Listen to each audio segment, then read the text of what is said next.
welcome back. Well, we just heard the powerful story of one family's struggle with addiction and the road to recovery. You know, we were so impressed with Tyler. We're like, you got to stick around. April is Alcohol Awareness Month, and one of the great resources we have in our city to help individuals, families, and the community is the Hope Council on Alcohol and Other Drug Use. Guida Brown is the executive director, and we're super excited to have both of you there. Yeah, Thank you for sticking around. Absolutely. That's great. What's the point of Alcohol Awareness Month?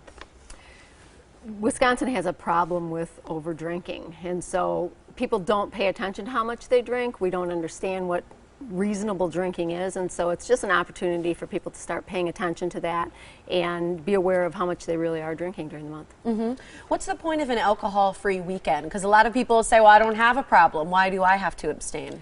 Well, Sandy made a really good point. If you can't go 2 hours, then there's a problem. And so an alcohol-free weekend is just a 72-hour period when you abstain and you see if it is affecting you negatively, your family, yourself, and your community. If you're truly an addict, Tyler, can you go to a party? Can you go a weekend without alcohol and drugs?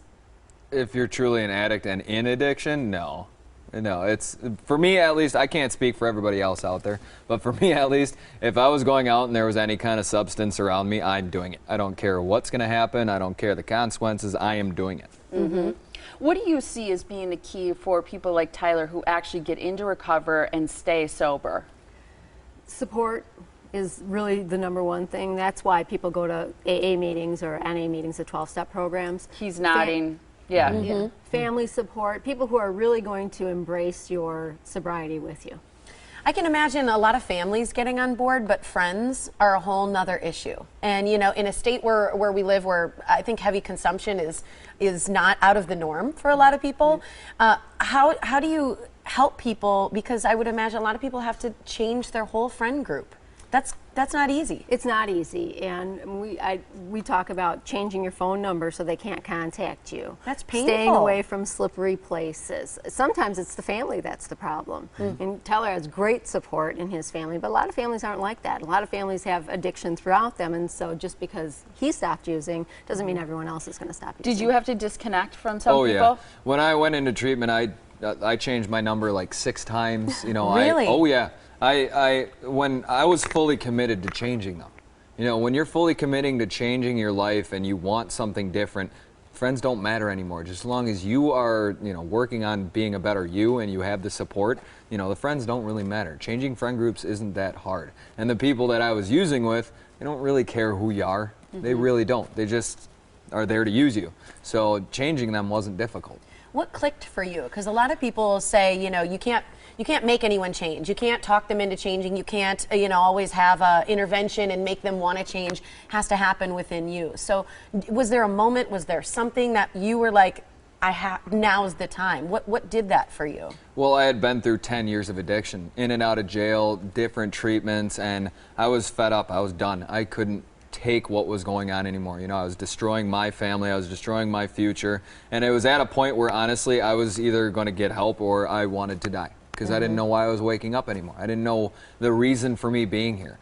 And you know, my family told me either you're going into treatment or we never want to talk to you again. And so I went into treatment, and honestly, like the first time I went into treatment, or the last time I went into treatment, I just went in there to get back into their house. That's it.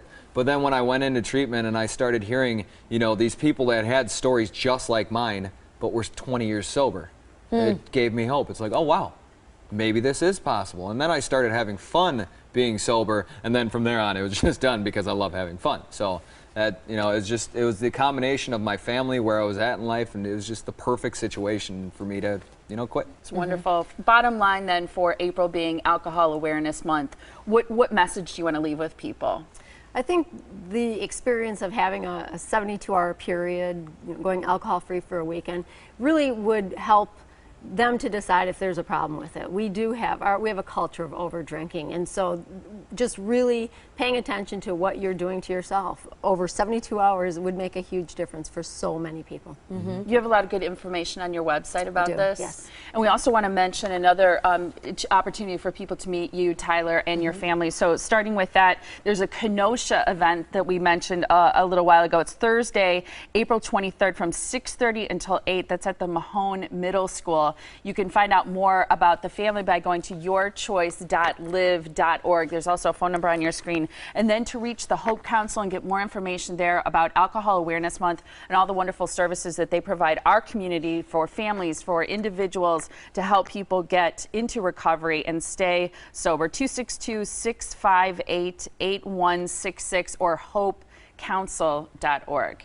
Great Thanks to to meet both you, of you. Tyler, and thanks, Guida. Thank Always you. nice to Thanks for see having you. us.